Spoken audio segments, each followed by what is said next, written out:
I am the Highland scribe, Cheryl L. Hudson, storyteller. I am about to begin. Are you ready?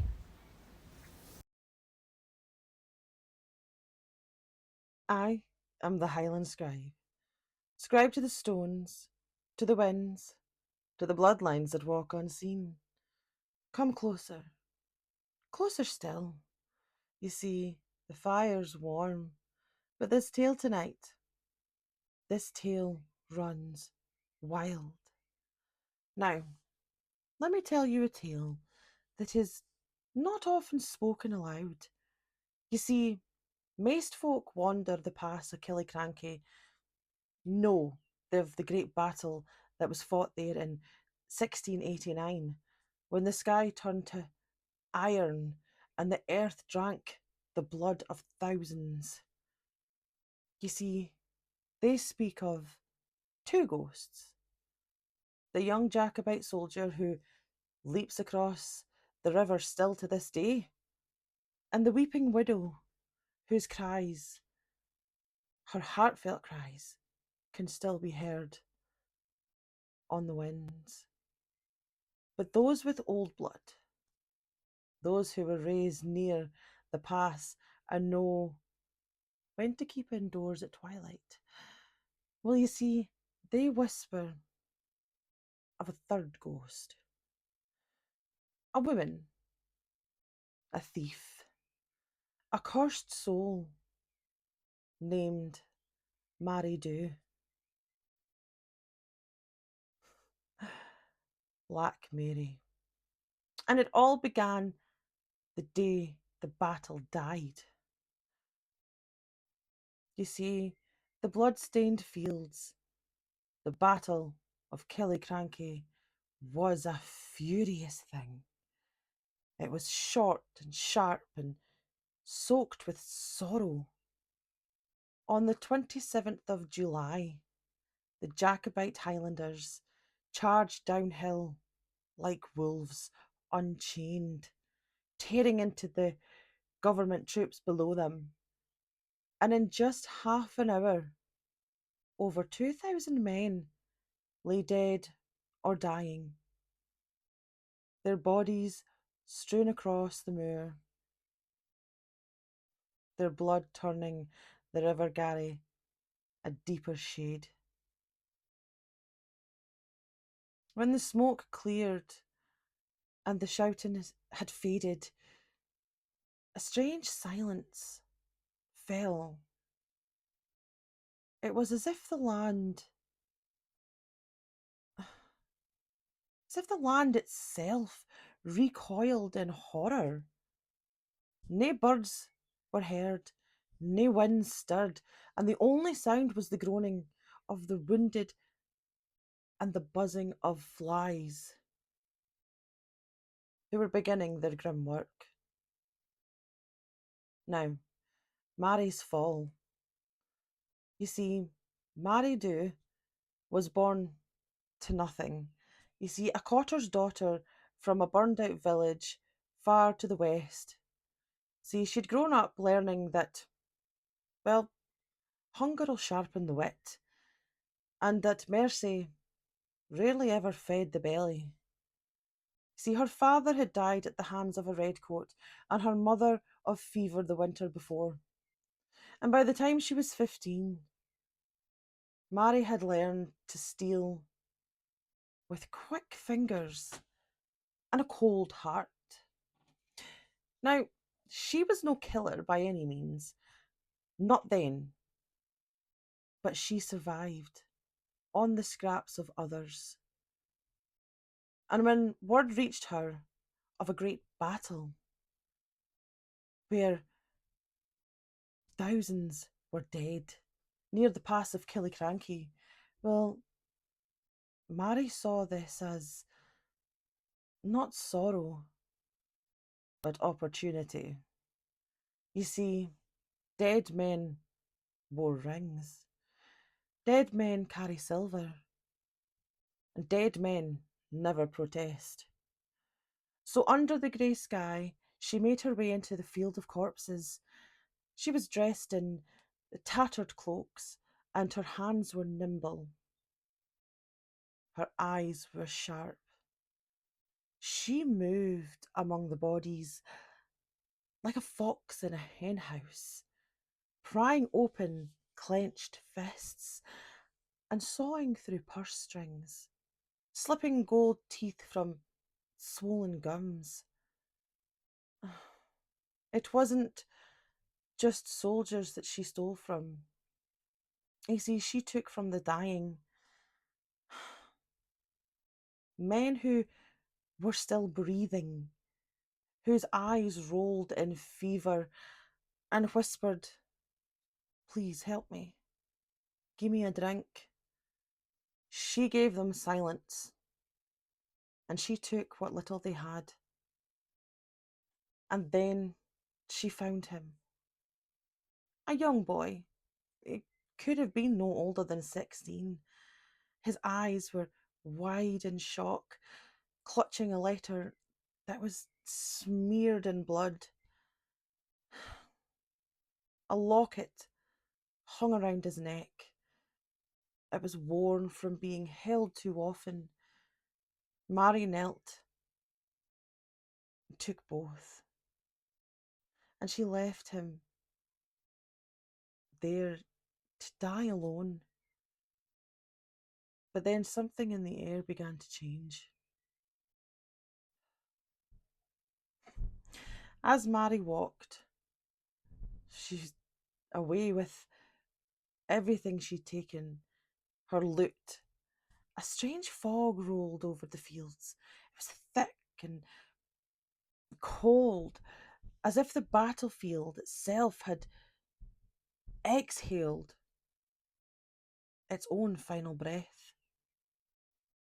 And from the trees stepped a figure in a grey cloak, an old woman. Her skin was as pale as death, and her eyes like burning coals. "You hae stolen fae the honoured dead," the old crone hissed, her voice dry as winter leaves. "Fae warriors who gave their lives for their king and clan. You hae mocked the sacrifice of the brave, and ye fed upon their bones like a crow." Mary laughed. "They're dead. What care have they for silver?" But the old woman smiled. There was a long, slow smile that showed far too many teeth, and she pointed a knotting finger at Mary and spoke words in ancient Gaelic, words older than any prayer. "Let your soul be bound to this place. Mary, do. Let your hands never touch peace, as you rob the dying. So now shall you reap the damned. The wicked shall be your prey, their screams your burden, and their descent to hell will be your duty for all eternity." The world spun and Mary screamed, and when she awoke, she was no longer alive. But she was not dead either.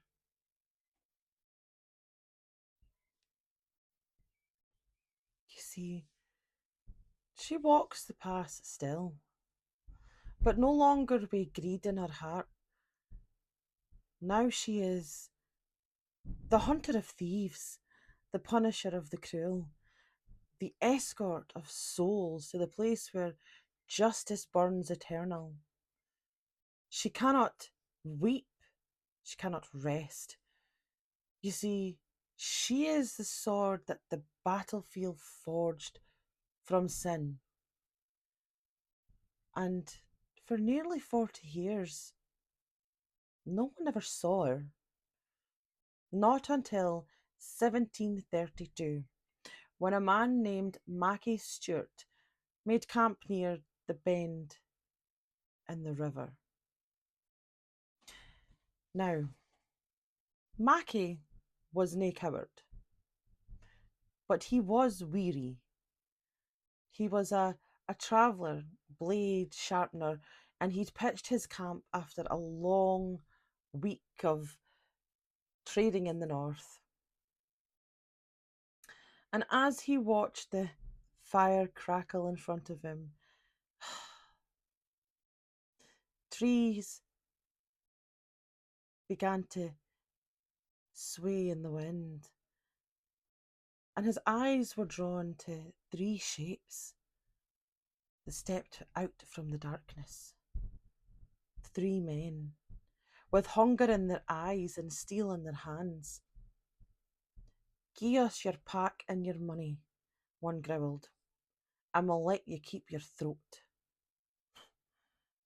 Mackie stood defiant, but he was older and tired, and he knew that if he pursued this, that he would not see morning. And then the fire died, snuffed out as if by an unseen breath. A howl rose, not an animal, nor man, but something older, and a shape emerged from the woods. A woman, white as bone, her face framed by black curls that hung in ropes, and her fingers stretched unnaturally long, curling like roots. And in her eyes, oh, they burned the light of the pit.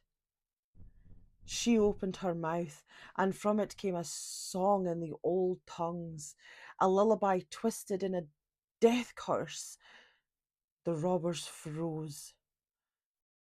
They screamed and they begged, but it was no use. The earth split open beneath them, and flames began licking the edges. She dragged them, writhing, into the dark, her voice echoing like wind through a tomb. And then she turned to Mackie. She spoke not with words, but directly into his very soul. "You are no like them. You hae nae cruelty in you. Remember me and tell what you saw here tonight.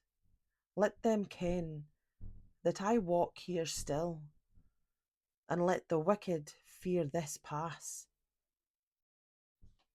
And then she was gone. Mackie told his family, and he tried to get people to listen, but most called him mad because no one else had experienced it yet. But then others began to see her, poachers who would vanish and thieves who would return white-haired and blethering, campfires found extinguished and the ground scorched with the shapes of clawed hands, and those who truly ken Killiecrankie, those who feel the chill even on a summer's night, ken one truth. Above all, there are three ghosts in that pass, and the third, she doesn't mourn, she judges. I am the Highland scribe, scribe to the stones, to the winds, to the bloodlines that walk unseen, and until the fire burns bright again, sleep tight. wanderers.